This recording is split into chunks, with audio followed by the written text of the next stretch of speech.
नमस्कार दोस्तों, आज हम बात करते हैं एरिस्टोटल का family, private property and slavery पर क्या विचार था।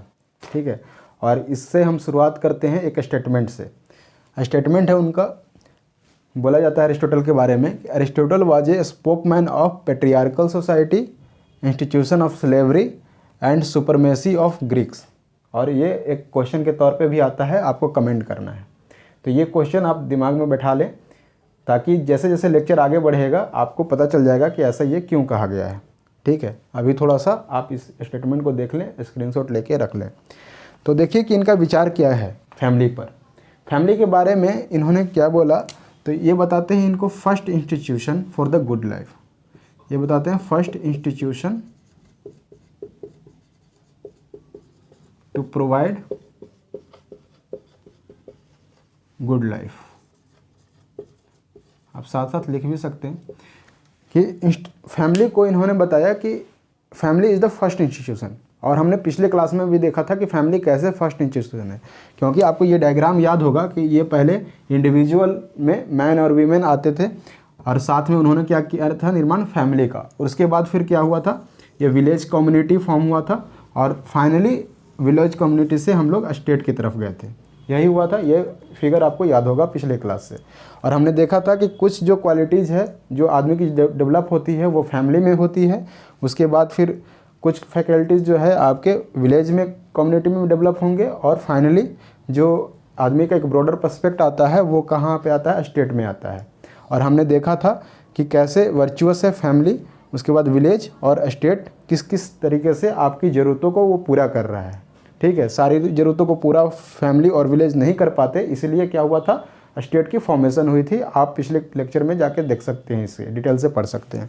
तो इसलिए क्या बताते हैं कि फैमिली क्या है, फर्स्ट इंस्टीट्यूशन है to provide the for the good life. और हमने देखा था कि स्टेट भी किस लिए आया है, गुड लाइफ के लिए आया है। और प्लेटो भी यही मानते थे, एरिस्टोटल भी यही मानते हैं कि state is necessary for the sake of good life.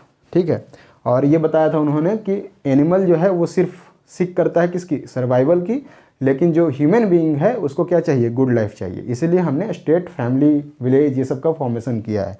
इतनी तो बातें आपको पिछले क्लास से समझ में आ गई थी, और ये भी आपको लिंक हो गया कि कैसे ये फर्स्ट इंस्टीट्यूशन है for the sake of the good life. ठीक है, नेक्स्ट ये प्राइवेट प्रॉपर्टी के बारे में क्या बात करते हैं। आपने देखा था कि प्लेटो प्राइवेट प्रॉपर्टी के बारे में क्या बोलते थे, वो प्राइवेट प्रॉपर्टी को अच्छा नहीं मानते थे।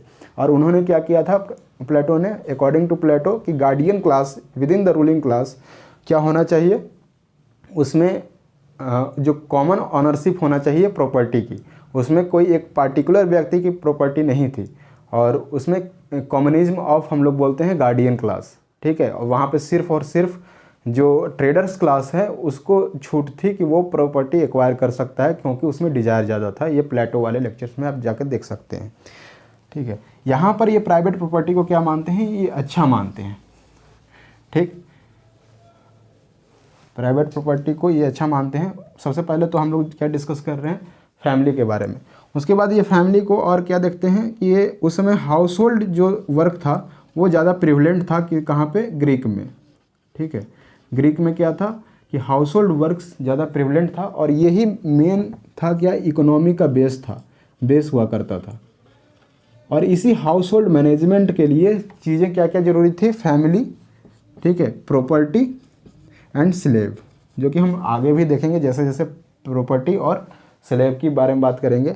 ठीक है, तीसरी चीज़ इन्होंने बोला कि फैमिली में ही क्या होता है कि लोग अपनी जो भी एट्रीब्यूट्स हैं, जो भी वर्च्यू हैं, उसको सीखते हैं।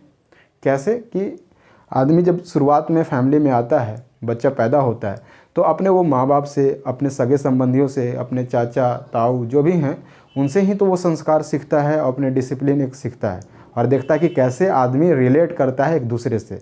वहाँ पे भाईचारे की शिक्षा मिलती है उसको, वहाँ पे नैतिकता की शिक्षा मिलती है, कैसे आचरण करना चाहिए बड़ों से, कैसे छोटे से पेश आना चाहिए। ये सारी चीज़ें हम लोग कहाँ सीखते हैं, फैमिली में।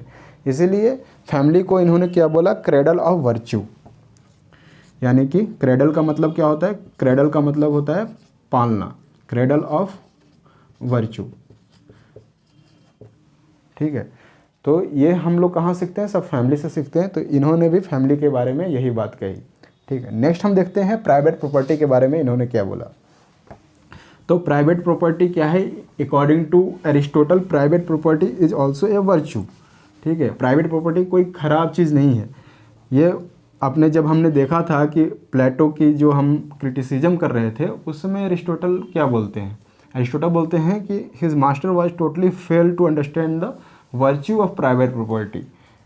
और उन्होंने बोला था कि प्लेटो क्या है कि जो गुड थिंग्स हैं प्राइवेट प्रॉपर्टी की वो नहीं देख पा रहे हैं, इसलिए प्राइवेट प्रॉपर्टी के बारे में वो इतनी गलत चीज़ें बोले हैं। और उन्होंने मतलब कि गार्डियन क्लास में प्राइवेट प्रॉपर्टी को जगह नहीं दी है, वहाँ पे उन्होंने कॉमन ऑनरशिप की बात की थी प्लेटो ने। लेकिन अरिस्टोटल बोल रहे हैं प्राइवेट प्रॉपर्टी अच्छी चीज़ है। ठीक है, और ये बोल रहे हैं कि प्राइवेट प्रॉपर्टी अच्छी क्यों है, क्योंकि ये आपको मोटिवेशन देता है टू वर्क। अब बताइए आप लोग, है ना, मैं अभी पढ़ा रहा हूँ और ये पढ़ाना क्या है कि मेरी एक एट्रीब्यूट है, मेरा एक वर्च्यू है।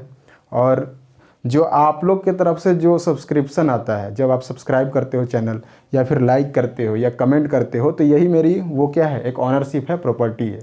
तो अगर आप ये नहीं करोगे तो हमें मोटिवेशन नहीं मिल पाता है पढ़ाने की, कि अच्छी अच्छी चीज़ें और रिसर्च करने का मोटिवेशन नहीं मिल पाता।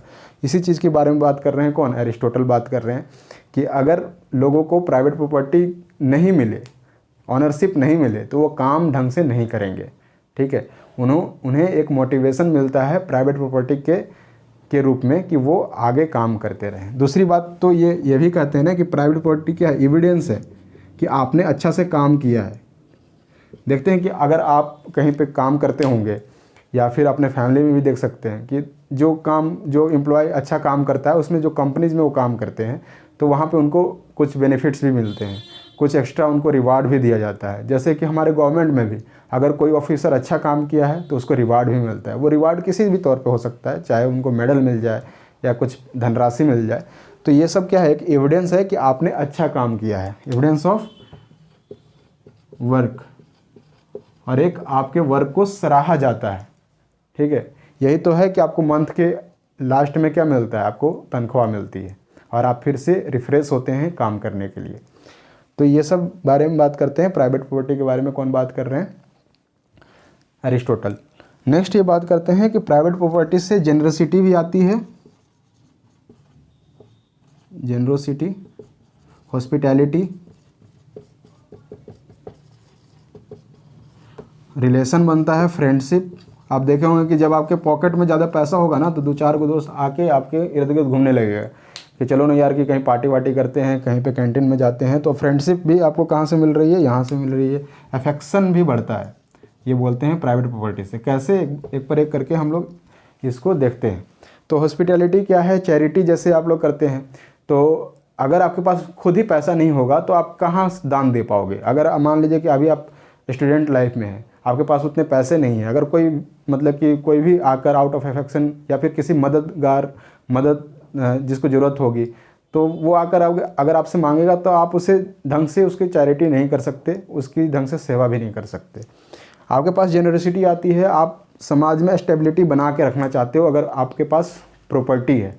क्यों, क्योंकि अगर मान लीजिए कहीं पर रिवोल्ट हो जाता है, कहीं पर कोई रिवेल हो जाता है, उपद्रव हो जाता है, तो वो क्या होगा कि वहाँ पे बहुत ज़्यादा प्रॉपर्टी की नुकसान होगी उस सोसाइटी में। तो चूँकि आपके पास प्राइवेट प्रॉपर्टी है तो आप नहीं चाहोगे कि आपकी प्रॉपर्टी को नुकसान पहुँचे। फ्रेंडशिप के बारे में हमें अभी आपको बता दिया कि अगर आपके पास पैसा है, शेक्सपियर का एक पोएम भी है कि ट्रू फ्रेंडशिप, टाइटल से आप सर्च करो, शेक्सपियर का एक पोएम है जिसमें वो बताते हैं कि अगर आपके पॉकेट में पैसा है, जेब अगर गर्म है, तो बहुत सारा दोस्त सब इकट्ठा हो जाता है। ठीक है, आउट ऑफ अगर पैसा है आपके पास तो आपको अफेक्शन जनरेट होता है, लोगों से आप अच्छे से बात करते हो और मतलब कि वो इतना ज़्यादा मोटिवेटिंग होता है कि आउट ऑफ आपको अफेक्शन जनरेट होता है। तो ये सब क्या है कि प्राइवेट प्रॉपर्टी की बातें हो गई। अब इन्होंने बोला कि जो प्रॉपर्टी है वो क्या होना चाहिए, प्राइवेटली होना चाहिए, प्राइवेट प्रॉपर्टी होना चाहिए, ऐसा नहीं कि कॉमन होना चाहिए। क्योंकि इन्होंने प्रॉपर्टी की 3 कैटेगरी हम लोग देख सकते हैं। क्या क्या देख सकते हैं, यहाँ पर आप देखिए ध्यान से, 3 कैटेगरी बताई। एक है कि कॉमन प्रॉपर्टी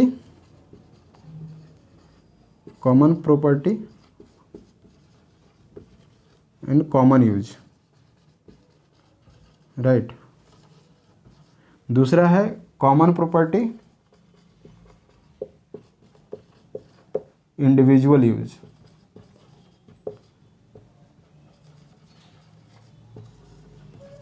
और यहां पर क्या होगा, इंडिविजुअल प्रॉपर्टी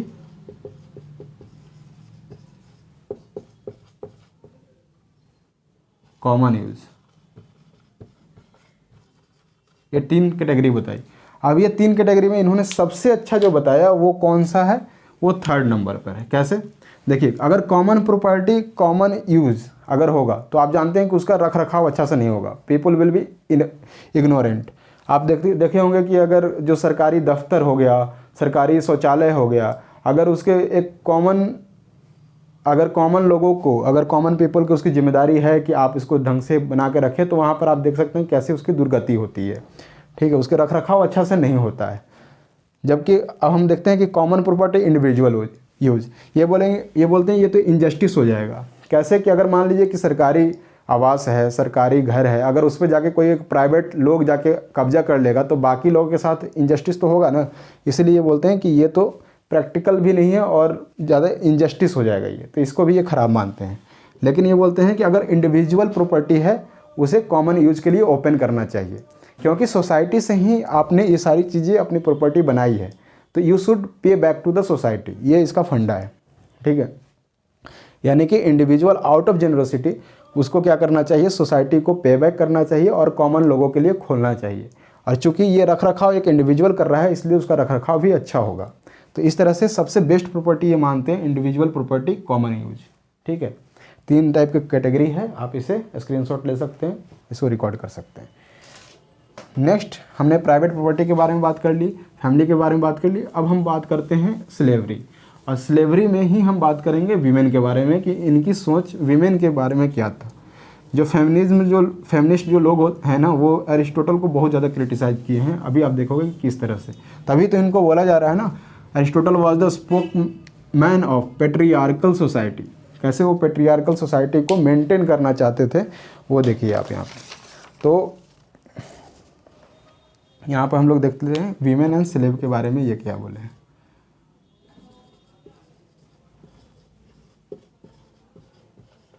ठीक है, इन्होंने वीमेन और स्लेव दोनों की तुलना कर दी है, बोले कि दोनों एक ही जैसा है, वीमेन और स्लेव की। जिस तरह से मैन और वीमेन का क्या होना चाहिए रिलेशन, ठीक मास्टर और स्लेव जैसा रिलेशन होना चाहिए,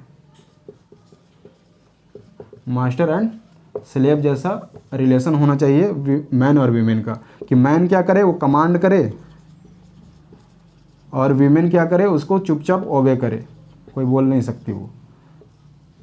ठीक है, तो उसका काम क्या है कि अपने पति हस्बैंड का सेवा करना, और जो वो कमांड कर रहा है उसकी बात को सुनना और उसको चुपचाप मानते रहना। ये उन्होंने बोला कि मैन और वीमेन का जो रिलेशन है वो सिमिलर है मास्टर और स्लेव के रिलेशन में। मास्टर और स्लेव का भी तो रिलेशन यही है कि मास्टर कमांड करता है और स्लेव उसके आज्ञा का पालन करता है। इन्होंने यहाँ पर एक बहुत ही अच्छा एग्जाम्पल दिया है ह्यूमन बॉडी का। हमने आगे ही बताया था पिछले क्लास में कि ये एनालॉजी इस्तेमाल करते हैं। यहाँ पे इन्होंने ह्यूमन बॉडी का फिर से एनालॉजी का इस्तेमाल किया है, और वो बोलते हैं कि ऐसा इसलिए मैं बोल रहा हूँ कि ऐसा इसलिए है क्योंकि आप ऑर्गन में देखो, ठीक है, सारे ऑर्गन सेम नहीं है। There are some organ that are superior, जैसे कि ब्रेन है। ब्रेन क्या है कि पूरे शरीर को कंट्रोल करता है ना, बहुत सारे एक्टिविटीज़ को कंट्रोल करता है। स्पाइनल कोड है, बहुत सारे नर्व्स हैं जो कि पूरे शरीर को कंट्रोल किए हुए। जैसे हार्ट है, हार्ट क्या करता है, अगर हार्ट काम करना बंद कर दे तो वो क्या करेगा, आप डेड हो जाइएगा, आप मर जाइएगा। तो वो क्या है कि हार्ट क्या है, ब्लड सर्कुलेशन, ब्लड को पंप कर रहा है, तो हुआ ना एक सुपीरियर ऑर्गन। लीवर है, these are the superior organ. तो उन्होंने बोला कि जिस तरह से ह्यूमन बॉडी में कुछ सुपीरियर ऑर्गन है अकॉर्डिंग टू देयर फंक्शन, उसी तरह सोसाइटी में भी कुछ लोग ज़्यादा सुपीरियर हैं और कुछ लोग इंफीरियर हैं। ठीक है, तो यहाँ पर भी इन्होंने क्या दिया, ह्यूमन बॉडी का एक एनालॉजी दिया और सुपीरियरिटी ऑफ ऑर्गन करके इन्होंने इस चीज़ों को समझाया। और उन्होंने बोला कि मेन क्या है, वो men are superior than women, men are superior than women, free man are superior than slaves, और master are superior than slave. इन्होंने ये बात की। ठीक है, एंड लास्ट में वो बोलते हैं कि Greek are superior than barbarians. तभी तो इनको बोला गया है कि Aristotle was the spokesman of patriarchal society, institution of slavery, कैसे वो देखो स्लेवरी को डिफेंड कर रहे हैं, एंड सुपरमेसी ऑफ ग्रीक्स। देख रहे हैं कि यहाँ पर वो ग्रीक को प्राथमिकता दे रहे हैं, उसको अच्छा मान रहे हैं, और बाकी लोगों को वो तुलना किससे कर रहे हैं, बारबेरियन से कर रहे हैं। और आपने देखा था कि हमारे आज़ादी की लड़ाई में कि जो वाइट मैन बर्डन थ्योरी है वो भी इसी पर बेस्ड है। ठीक है, वो क्या मानते थे, अपने आप को बहुत ज़्यादा सिविलाइज्ड मानते थे और हम लोग को इन्फीरियर मानते थे। अरिस्टोटल ने आगे बात की कि वो क्या करते हैं, प्लेटो की जो थ्योरी है ना इक्वालिटी की, उसको क्या करते हैं, वो सीधे रिजेक्ट करते हैं। प्लेटो ने क्या बोला था कि भाई कि जो भी guardian class, with in the guardian class क्या होना चाहिए, सब इक्वल्स हैं। लेकिन ये ऐसा बिल्कुल रिजेक्ट करते हैं इस बात को कि ये इक्वल नहीं है, और वो इक्वल इसलिए नहीं है क्योंकि ये प्रैक्टिकल नहीं है। उस समय जो ग्रीक सिटी था उस समय ये सब चीज़ें नहीं थी, वहाँ पर इतनी ज़्यादा इक्वालिटी नहीं थी। प्लेटो तो उस पूरा सिस्टम को ही बदलना चाहते थे, लेकिन अरिस्टोटल क्या बोलते हैं कि हमें पूरा सिस्टम को नहीं बदलना है। उससे क्या होगा कि पूरा जो अभी तक का जो सोशल स्ट्रक्चर है वो सब खत्म हो जाएगा। ठीक है, वो रिवोल्ट के पक्ष में नहीं है, वो इतनी बड़ी चेंज के पक्ष में नहीं है, वो पक्ष में है कि जो जैसा है उसी में हमें बेस्ट निकालना है। ठीक है, इसलिए वो चीज़ें जो वहाँ पे चल रही थी उसको वो उन्होंने सपोर्ट किया है। तो यहाँ भी उन्होंने बोला कि वो जो प्रैक्टिकल एक्सपीरियंस पे बेस नहीं है प्लेटो का जो थ्योरी ऑफ इक्वालिटी, जो कि with in the guardian class वो बताते हैं प्लेटो कि equality between the man women हम लोगों ने देखा था with in the guardian class, उसको ये रिजेक्ट कर रहे हैं सीधे अरिस्टोटल, और बोलते हैं कि it was not based on the experience. ठीक है, नेक्स्ट वो बोलते हैं कि वीमेन के बारे में और देखते हैं क्या क्या बात बोला उन्होंने। देखिए कितनी मज़ेदार बात बोला है उन्होंने बोला है वीमेन का कि वीमेन का कोई अपना विल नहीं है, अपनी कोई इच्छा शक्ति नहीं है, इनके पास कोई विल नहीं होता, अपनी इच्छा शक्ति नहीं होता, कोई पोजीशन नहीं होता। यानी कि फॉर एग्जांपल, और इसी वजह से उन्होंने क्या किया था कि ये सब जो अभी कारण जो मैं गिनाऊंगा, इस कारण की वजह से ही इन्होंने वीमेन को सिटीजनशिप से एक्सक्लूड कर दिया था। यानी कि सिटीजनशिप इसको नहीं देना चाहिए, औरतों को सिटीजनशिप नहीं मिलना चाहिए। ठीक है, क्यों नहीं मिलना चाहिए, क्योंकि इनको पता ही नहीं होता है कि कौन सा रूलर अच्छा है, कौन सा रूलर ख़राब है। अगर मान लीजिए डेमोक्रेसी है तो डेमोक्रेसी में इनको नहीं पता है कि भाई किसको वोट देना है ना। दिन भर वो अपने मतलब कि स्वेटर वगैरह बुनती रहती हैं, है ना, ऐसा बात करते हैं अरिस्टोटल, और ये दिखाते हैं कि उनकी अपनी कोई एक स्टैंड नहीं है, they can not take any stand in the society. और उनको जो भी कोई बोलेगा कि हाँ कि वो रूलर अच्छा है उसको वोट देना है, तो वो जाके सीधे सीधे चुपचाप जाएंगे और वोट देकर आ जाएंगे। तो इनका पोजीशन क्लियर नहीं है। ठीक है, तीसरी बात ये करते हैं कि इनका जो सबसे अच्छा काम क्या है कि अपने घर पे आराम से चुप रहें और अपना काम करते रहें। Best place is quite home life, quite home life, वहीं पर अपना काम करें, अपने पति का, अपने मतलब कि जो भी मेल मेंबर है उसकी बात मानते रहें और उनको सर्व करते रहें चुपचाप से। ठीक है, नेक्स्ट वो बोलते हैं कि there is a natural difference between the man and women, और वो नेचुरल डिफरेंस को हमें ओवरराइड नहीं करना चाहिए। वो natural difference should be maintain between the man and women. Natural difference between man and women should be maintained. ठीक है, नेक्स्ट वो बात करते हैं कि जो भी है वो एक्सटर्नल अफेयर में क्या है, वीमेन क्या है, ruled by men, they are ruled by men in the external affair. भले ही वो डोमेस्टिक अफेयर में थोड़ा महारत हासिल कर ले, खाना बनाने में बहुत परफेक्ट हो जाए, लेकिन जो बाहरी के जो काम है, बाहर का काम है, वो सिर्फ किस पे डिपेंडेंट होना पड़ेगा, उनको मेन पे डिपेंडेंट रहना चाहिए। ठीक है, इसलिए ये फिर ये सब कारण बताते हैं कि ये ऐसा है वीमेन के साथ। ठीक है, इसीलिए इनको सिटीजनशिप नहीं देना चाहिए, है ना। तो Aristotle denied the citizenship to the women, ये आप नोट कर सकते हैं। अब नेक्स्ट देखते हैं स्लेव पे। हमने वीमेन पे देखा और वीमेन को कैसे उन्होंने स्लेव से जोड़ा और वीमेन के बारे में क्या क्या उन्होंने बताया, ये आप नोट कर लिया होगा। आपने नोट नहीं कर लिया तो फिर से आपके पास रिवाइंड बटन है, उसको फिर से चला लीजिए, कोई दिक्कत नहीं है। स्लेव यानी कि गुलाम, गुलाम के बारे में ये क्या बोलते हैं, तो गुलाम में ये आप देखिए कि जब अरिस्टोटल गुलाम की बात करते हैं ना, तो उनका व्यू जो है काफ़ी ब्रॉड है। ऐसा नहीं है कि वो कुछ ही लोगों को स्लेव में शामिल कर रहे हैं, वो सारे लोगों को स्लेव में शामिल कर रहे हैं जिनको पैसे कमाने की इच्छा है। ठीक है, यानी कि आप और हम सभी लोग जो जिनको पैसे कमाने की इच्छा है, जो पैसे कमाना चाहते हैं, उन सब को लेकर उनका जो प्राथमिकता, अगर आपका पैसा कमाना है तो आप भी किस में शामिल हो जाइएगा, स्लेवरी सिस्टम में शामिल हो जाइएगा। यानी कि यहाँ तक कि जितने भी जैसे कि फाइनेंसर हैं, क्योंकि ये भी तो पैसा ही कमाने के लिए फाइनेंसर बने हैं ना, तो फाइनेंसर हैं। दूसरी बात जो मैकेनिक्स हैं यानी कि या टेक्नीशियन हैं, ये सब भी क्या आ जाएंगे, स्लेब की कैटेगरी में आ जाएंगे। पीजेंट्स हैं यानी कि फार्मर्स हैं, ये सब क्या हैं कि स्लेब की कैटेगरी में हैं। ट्रेडर्स हैं, मर्चेंट्स हैं, ये सब क्या हैं कि ये सब स्लेब की कैटेगरी में है अकॉर्डिंग टू अरिस्टोटल के अनुसार ये सब स्लेब की कैटेगरी में है। नेक्स्ट बात ये बोलते हैं कि जो जिनके पास फ्री टाइम है और जो फ्री टाइम का यूटिलाइजेशन किस काम में करते हैं, वो करते हैं अपने बुद्धिमत्ता को बढ़ाने के लिए, अपने इंटेलेक्चुअल वर्क को बढ़ाने के लिए। जो स्टडी करते हैं वो स्लेब, उनको छोड़ाकर बाकी सब क्या है कि स्लेब के कैटेगरी में है। ये बोलते हैं कि स्लेवरी जो सिस्टम है ना वो बाय बर्थ है, आपको बाय बर्थ गुलाम, आप बाय बर्थ गुलाम हो। ठीक है, जो भी वहाँ पे गुलामी करते हैं वो बाय बर्थ है स्लेवरी सिस्टम। कैसे? इन्होंने बोला कि बर्थ से ही पता चल जाता है कि जो इंटेलेक्चुअल्स कौन है, यानी कि जो मेंटली रूप से ज़्यादा फिट है, मेंटल फिट है, और जो फिजिकल वर्क करने के लिए ज़्यादा फिट है। तो ये क्या होगा, ये मास्टर क्लास में आ जाएगा, मास्टर बनने के लिए सबसे ज़्यादा फिट है, और ये स्लेवरी के लिए फिट है। ठीक है, तो ये बोलते हैं कि स्लेवरी इज बाय बर्थ और हमें उसको चेंज नहीं करना चाहिए।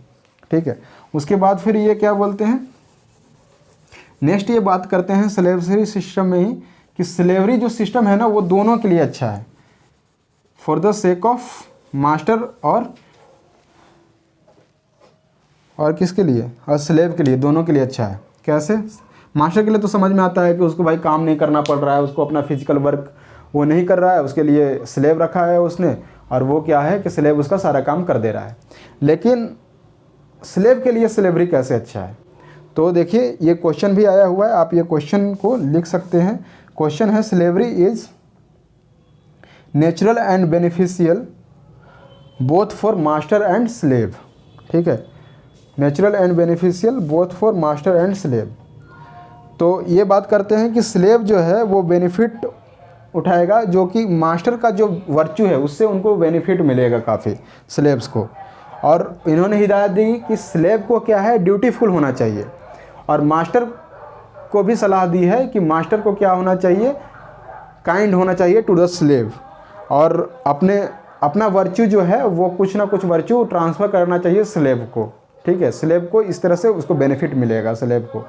और मास्टर क्या काम कर रहा है, मास्टर को फ्री टाइम मिलेगा अपने इंटेलेक्चुअलिटी को बढ़ाने के लिए, अपने स्टडी पर फोकस करने के लिए, कॉम्पिटिटिव एग्ज़ाम में जाने के लिए, ये सब का काम उसको टाइम मिलेगा, उसको ज़्यादा से ज़्यादा उस पर फोकस कर सकता है। जितने भी उसको फिजिकल वर्क है, जैसे कि आप जानते हैं कि गैस ख़त्म हो जाता है आप लोग का, तो गैस भराने चले जाते हैं, सब्जी लेने चले जाते हैं, तो एक स्लेब रख लेते हैं, एक स्लेब वो काम करते रहता है, आप अपना आराम से स्टडी करते रहते हैं। तो ये इन्होंने बोला कि इस तरह से ये दोनों बेनिफिशियल है। नेचुरल तो आपने देख ही लिया कि नेचुरल कैसे है, क्योंकि वो बोलते हैं कि बाय बर्थ क्या होता है कि कोई लोग रूलिंग करने के लिए फ़ायदा होता है और कोई लोग स्लेब बनने के लिए पैदा होता है। रूलिंग के लिए ये बोलते हैं कि कोई भी सिस्टम क्या है ना कि इनको जो इन्फीरियर हैं, जो मेंटली रूप से इन्फीरियर हैं, उनको कोई भी सिस्टम में आप डाल लें, कोई भी गवर्नमेंट का फॉर्म हो, उसमें क्या है कि ये क्या करेंगे, वो सिंक करके नीचे चले ही जाएंगे, और जो मास्टर है, जो इंटेलेक्चुअल है, वो ऊपर आ ही जाएगा। तो कोई भी सिस्टम हो उसमें क्या है कि इन्फीरियरिटी और सुपीरियरिटी आपको दिखेगा ही दिखेगा, और एट लास्ट जो स्लेवरी के लिए फिट है वो क्या है कि वो समाज के निचले तबके में चले ही जाएगा। तो ये सब तमाम बात करते हैं ये स्लेवरी पे। ठीक है, नेक्स्ट हम लोग देखते हैं, तो ये हो गया हमारा family, private property and slavery. और नेक्स्ट जो ग्रीक के बारे में इन्होंने क्या बोला था ये भी देख लेते हैं।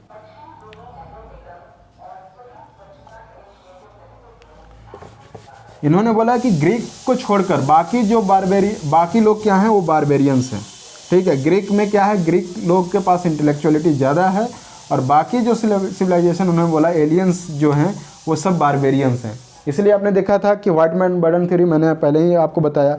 इन्होंने बोलते हैं कि स्लेवरी तो इतना ज़्यादा प्रिवलेंट है समाज में कि जो पुअर पीपल है, पुअर मैन है और जो रिच मैन है, आप देखिए कि पुअर मैन भी स्लेव रखता है, लेकिन ये पुअर है तो क्या है कि ये ऑक्सन अपने काम करने के लिए क्या रखा है, जानवर के लिए। तो यहाँ पर आप देख सकते हैं कि अरिस्टोटल ने स्लेव को, जो आदमी है, उसको जानवर तुल्य समझा है, मतलब कि आदमी ही नहीं माना है, वो जानवर जैसा उसके ट्रीट किया है इन्होंने। और बोले कि रिच वही काम करने के लिए क्या करता है, स्लेव को रखता है। तो ये सब पॉइंट आप इकट्ठा करें स्लेब पर, ये सब पॉइंट आप अपने आंसर में लिख सकते हैं जब स्लेब पर लिखना आए तो, ठीक है। नेक्स्ट हम लोग देखते हैं कि ग्रीक का। तो according to Aristotle only Greek had the capability to do intellectual work, जैसा कि अभी हमने बताया, और hence fit to be the free man, इसलिए वो क्या है, फ्री मैन होने के लिए वो फिट है। और बाकी जो कौन से हैं, वो बारबेरियन हैं, जो कि सिर्फ और सिर्फ फिजिकल वर्क करने के लिए फिट हैं, और वो क्या है, fit for the slave class, ठीक है। अब क्या है कि हमने देखा कि वो कितना ज़्यादा, हमने देखा कि स्लेब पर क्या क्या वो बोल गए, ठीक है। तो ऐसा वो उन्होंने आखिर क्यों बोला होगा, तो मैंने आपको आगे ही बताया था कि अगर आपको कोई भी थिंकर का विचार समझना है, उन्होंने ऐसा क्यों कहा है, तो उनके दौर में जाकर वो देखना पड़ेगा। देखिए उस समय क्या था ना, ग्रीक में, जो ग्रीक था उस समय जो भी इकोनॉमी था वो हाउस होल्ड पर बेस्ड था। Economy was based on house hold, और हाउस होल्ड का जो प्रोडक्टिविटी जो है ना, वो प्रोडक्टिविटी वो स्लेव की इफिशियंसी पर निर्धारित होता था। यानी कि जितना स्लेव इफिशियंट है उतनी ज़्यादा वो क्या होगा, प्रोडक्टिविटी बढ़ेगी अगर स्लेव इफिशियंट है तो देखिए अगर ये स्लेवरी सिस्टम को ये इवॉल्व करने की बात कहते हैं, तो यानी कि मेन बात होता कि ये पूरा इकोनॉमी जो सिस्टम है ना ग्रीक का, वही ख़त्म हो जाता। इसलिए ये इकोनॉमी को मेंटेन करने के लिए उन्होंने स्लेवरी की बात की, क्योंकि स्लेवरी वहाँ पर क्या था, हाउस होल्ड एग्रीकल्चर वहाँ पे था, वो इंडस्ट्री तो आज जैसी थी नहीं, ठीक है। मशीन तो बड़े बड़े मशीन तो थे नहीं, आपको फिजिकल वर्क करना है, तो फिजिकल वर्क कौन करेगा, सबसे ज़्यादा फिजिकली फिट कौन है, वो स्लेव है। तो इसलिए स्लेव को बनाकर रखना जरूरी था, क्योंकि इकोनॉमी चलती रहे, ठीक है। तो ये आप काउंटर व्यू में देख सकते हैं। अगर आपको एरिस्टोटल का आप क्रिटिसिज्म कर रहे हैं तो एक पॉइंट ये आप पॉजिटिव ही डाल सकते हैं कि ऐसा क्यों एरिस्टोटल ने कहा, ठीक है। तो ये हो गया family, private property and slavery की बात। नेक्स्ट आज का जो टॉपिक है वो है कंसेप्ट ऑफ सिटीजनशिप, कि सिटीजनशिप के बारे में इन्होंने क्या कहा, यानी नागरिकता। अभी आपने देखा था पिछले साल की सीए पर काफ़ी विवाद हुआ कि सिटीजनशिप किसको दी जानी चाहिए, किसको नहीं दी जानी चाहिए। बहुत सारे लोग बोले कि वो जो गवर्नमेंट का जो अमेंडमेंट आया है वो क्या है, डिस्क्रिमिनेटरी है, क्योंकि ये खास रिलीजन को वो एक्सक्लूड कर रहा है। अब यहाँ पर देख लें कि सिटीजनशिप किसको दी जानी चाहिए, इस पर क्या विचार है एरिस्टोटल का, ठीक है। Concept of citizenship.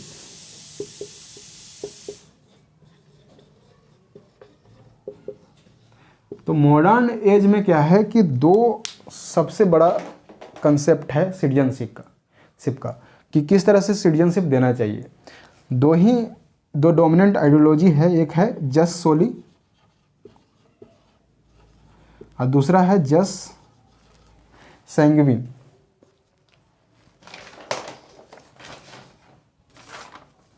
जस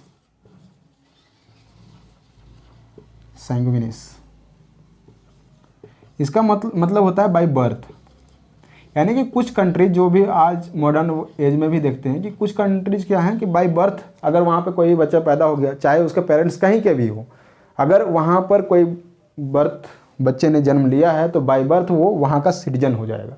फॉर एग्जाम्पल के लिए यूएसए में क्या है कि अगर कोई भी कहीं भी उनके पेरेंट्स हो, लेकिन अगर वो बच्चा वहाँ पे पैदा हुआ है तो क्या है कि वो बाय बर्थ वहाँ का सिटीजन हो जाएगा। यूएसए क्या है, बाय बर्थ सिटीजनशिप देता है। दूसरी चीज़ है क्या, जस्ट सैंग्विन, ये है bye decent.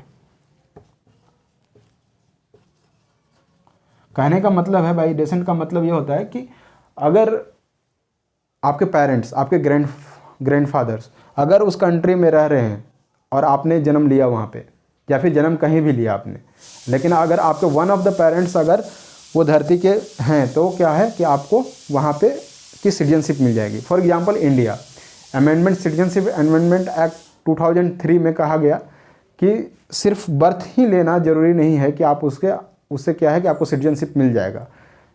Citizenship amendment act 2003 में ये डाला गया कि one parents must be the citizen of the country. Parents, father और ग्रैंडफादर वो होने चाहिए आपके कौन से, यानी कि भारत के सिटीजन होने चाहिए, तभी आपको सिटीजनशिप मिलेगा। दूसरी बात कि बाय डेसेंट भी मिलता है। कैसे कि अगर मान लीजिए कि आप फॉरेनर हैं, इंडिया में आए हैं और आप 7 साल व्यतीत कर लेते हैं, 7 साल का एक गैप है, अगर 7 साल व्यतीत कर लेते हैं तो आपको कुछ चीज़ें हैं जिसके थ्रू आपको सिटीजनशिप मिलता है। इसके बारे में हम लोग 1B में जब आएंगे, सिटीजनशिप हम लोग पढ़ेंगे इंडियन कॉन्स्टिट्यूशन में, तो डिटेल से पढ़ेंगे। ठीक है, अभी के लिए आप ये समझें कि जस सोली और जस सैंग्विनिस ये 2 प्रिंसिपल है जिसके तौर पर सिटीजनशिप दिया जाता है मॉडर्न एज में। लेकिन एरिस्टोटल इससे भी आगे जाते हैं।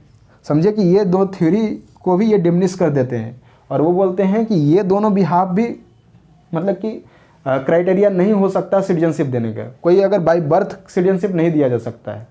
क्यों नहीं दिया जा सकता है? क्योंकि उनके पेरेंट्स, उनके ग्रैंड पेरेंट्स, अभी उनको ही सिटीजनशिप नहीं हो सकता है। क्योंकि इन्होंने क्या बोला था, सिटीजनशिप से ये क्या करते हैं, सबसे पहले ये समझ लीजिए कि ये सिटीजनशिप से किनको किनको दूर रखते हैं, तो दूर रखते हैं ये वीमेन को दूर रखते हैं कि सिटीजनशिप वीमेन को नहीं देना चाहिए। अभी इन्होंने बोला था कि women are not fit for the citizenship. दूसरी बात इन्होंने क्या बोला कि एलियन को नहीं देना चाहिए। और तीसरी बात इन्होंने क्या बोला कि slave are not fit for the citizenship. तो ये 3 लोग को इन्होंने सीधे एक्सक्लूड कर दिया है। जो बाहरी व्यक्ति हैं उनको सिटीजनशिप नहीं मिलना चाहिए, जो वीमेन हैं उनको सिटीजनशिप नहीं मिलना चाहिए, जो स्लेव हैं उनको सिटीजनशिप नहीं मिलना चाहिए। ठीक है, अभी जैसे कि हम लोग प्लेटो में देखा था और एरिस्टोटल में देख रहे हैं, तो प्लेटो में भी मेजर कंसर्न क्या था, इनस्टेबिलिटी। ठीक है, और एरिस्टोटल का भी मेन कंसर्न क्या है, इनस्टेबिलिटी। दोनों अपनी अपनी तरीके से वो इनस्टेबिलिटी को दूर करने की कोशिश कर रहे हैं। जैसे कि हमने देखा कि इनस्टेबिलिटी कैसे था, डेमोक्रेसी वहाँ पर आया। डेमोक्रेसी में लेकिन क्या हुआ कि जो एरिस्टोटल के गुरु जो हैं यानी कि सुकरात, उनको जहर का प्याला दिया गया, उनको मृत्यु दे दी गई। ठीक है, तो वो सिस्टम के वजह से ही कुछ 30 मेंस आपस में डिसाइड करके और किसी को मतलब कि मृत्यु दंड दे रहे हैं। तो वो सिस्टम में बहुत ज़्यादा इनस्टेबिलिटी फैल गई। वो इनस्टेबिलिटी को दूर करने के लिए उन्होंने सुझाव दिया प्लेटो ने फिलोसोफर किंग का। लेकिन यहाँ पर उस इनस्टेबिलिटी को दूर करने के लिए ये क्या कर रहे हैं, वो एरिस्टोटल सिटीजनशिप के कंसेप्ट को ला रहे हैं। क्योंकि उस समय ग्रीक में क्या था कि 2 तरह से थ्रेट था। एक तो अंदरूनी थ्रेट जो कि इनस्टेबिलिटी फैल गई थी, और दूसरा कि बाहर से अटैक ना हो जाए। अब कैसे सिटीजन होने चाहिए, किनके पास वो वोटिंग के अधिकार होने चाहिए, क्योंकि सिटीजन है तो वो डिसीजन मेकिंग में पार्टिसिपेट करेगा। अकॉर्डिंग टू एरिस्टोटल सिटीजन वही है कि जो कैपेबल है डिसीजन लेने के लिए, और according to him women, alien and slave are not fit for taking any decision. ठीक है, तो सिटीजनशिप सिर्फ उसी को इंक्लूड किया जा रहा है। कौन है जो डिसीजन लेने के लिए फिट है, जो फ्री मैन है, जो इंटेलेक्चुअल्स हैं, जो जिनके पास प्रॉपर्टी है, वो सब क्या है, फ्री मैन की कैटेगरी में आते हैं और उनको सिटीजनशिप दी जा रही है। और यहाँ पर एक और बात कि सिटीजनशिप यहाँ पर सिर्फ और सिर्फ प्रिविलेज नहीं है, ये ड्यूटी है कि आप अपने स्टेट को कैसे मेंटेन करते हो। तो ये सब इन्होंने सिटीजनशिप में इनको एक्सक्लूड कर दिया है और इनको इंक्लूड कर दिया है। और सिटीजनशिप एज ए टूल ये यूज कर रहे हैं to get rid of instability in the Greek. और इंस्टेबिलिटी किसके कारण है, तो दोनों कारण है यहाँ पे। एक्सटर्नल है, एक्सटर्नल अटैक की ये है, एक्सटर्नल अटैक का खतरा है, थ्रेट है, और इंटरनल रिवेलियंस भी है। तो ये दोनों को दूर करने के लिए सिटीजनशिप लाते हैं। और सिटीजनशिप क्या है, एक ड्यूटी है इन अकॉर्डिंग टू हिम कि आप उसको स्टेबिलिटी कैसे बनाए रखते हो। तो ये बोलते हैं कि क्राइटेरिया क्या होना चाहिए, तो not by virtue of being entitled to certain legal right. अगर आपके पास सर्टेन लीगल राइट है तो इसका मतलब ये नहीं कि आप वहाँ के सिटीजन हो गए। आपको ग्रीक की सिटीजनशिप उस काल में नहीं मिलती, क्योंकि जो लीगल राइट्स है आप किसी के कॉन्ट्रैक्ट के थ्रू, कोई एग्रीमेंट के थ्रू, उसके थ्रू भी आपको लीगल राइट्स हासिल हो सकते हैं। क्योंकि अगर दो व्यक्ति किसी कॉन्ट्रैक्ट में जा रहे हैं तो उसके लिए क्या हो गया, एक लीगल डॉक्यूमेंट हो गया वो। दूसरी बात हमने की कि बाय बर्थ आपको नहीं मिल सकती, क्योंकि आपके पेरेंट्स, ग्रैंड पेरेंट्स वो सिटीजनशिप में इंक्लूडेड हैं कि नहीं हैं वो भी अभी तय नहीं है। आप इंटेलेक्चुअल बनोगे कि स्लैब की कैटेगरी में के लिए फिट हो, ये भी आपके लिए अभी क्लियर नहीं है, इसलिए बाय बर्थ भी आपको सिटीजनशिप नहीं मिलना चाहिए। सिटीजनशिप सिर्फ और सिर्फ आपके फंक्शन पे बेसिस पे मिलना चाहिए कि हाउ यू फंक्शन। तो यहाँ पर क्या है, सिटीजनशिप का basis based on function, based on function. और फंक्शन क्या है, फंक्शन में है कि जुडिशियरी में आप पार्टिसिपेट कर रहे हैं, लेजिस्लेचर में पार्टिसिपेट कर रहे हैं, तो आप वहाँ के सिटीजनशिप के लिए फ्री हो। और कौन जुडिशियरी और लेजिस्लेचर में पार्टिसिपेट कर सकते हैं, फ्री मैन, जिनके पास इंटेलेक्चुअल की एबिलिटी है। और पॉलिटिकल राइट्स इसकी क्राइटेरिया है, जिसमें आप क्या है वही कि आप एडमिनिस्ट्रेशन संभाल रहे हैं जुडिशियरी का, आप शेयर कर रहे हैं पब्लिक ऑफिसेस, ठीक है। तो ये सिर्फ क्या है कि क्राइटेरिया है सिटीजनशिप का। बाकी जितनी भी क्राइटेरिया है उसको उन्होंने डिसऑन कर दिया है, वो सिटीजनशिप के क्राइटेरिया में नहीं आ सकता है। तो ये हुआ कंसेप्ट ऑफ सिटीजनशिप, और कैसे हमने देखा कि कंसेप्ट ऑफ सिटीजनशिप में कैसे कैसे इन्होंने एक्सक्लूड किया और किन किन को इंक्लूड किया है, और क्यों इंक्लूड किया है, क्यों एक्सक्लूड किया है, ये भी आपको पता होना चाहिए। वीमेन के बारे में हमने देखा, वो सारे पॉइंट्स आपने कि इस वजह से वो सिटीजनशिप के हकदार नहीं है। स्लेव, इनकी बुद्धिमत्ता उतनी नहीं है, इंटेलेक्चुअल्स नहीं है, वो जैसे वो सोच नहीं सकते हैं, तो कैसे वो पार्टिसिपेट कर सकते हैं जुडिशियरी और लेजिस्लेचर में। इसलिए ये क्या है, सिटीजनशिप के लिए फिट नहीं है। एलियन को हम नहीं रख सकते हैं क्योंकि थ्रेट था एक्सटर्नल एजेंसीज के द्वारा, तो एलियन को आप कैसे वहाँ पर छूट दे सकते हो कि वो पार्टिसिपेट करे जुडिशियरी और लेजिस्लेचर में, वो इंस्टेबिलिटी का कारण बनेगा। तो दीज आर द रीजन्स कि उन्होंने इनको एक्सक्लूड किया सिटीजनशिप से, और ये है उनका कंसेप्ट सिटीजनशिप का, ठीक है, जो कि जस सोली और जस सैंग्विनिस से भी आगे की बात करता है। तो ये रहा आज का लेक्चर। तो होप कि आपको लेक्चर पसंद आ रहा हो और आप इसे एंजॉय कर रहे हो। तो प्लीज़ चैनल को प्लीज़ सब्सक्राइब करें, ज़्यादा से ज़्यादा इसको शेयर करें, कमेंट करें, आपका व्यू हमें जानने को मिलता है कमेंट से। तो थैंक यू फ्रेंड्स, मिलते हैं नेक्स्ट लेक्चर में।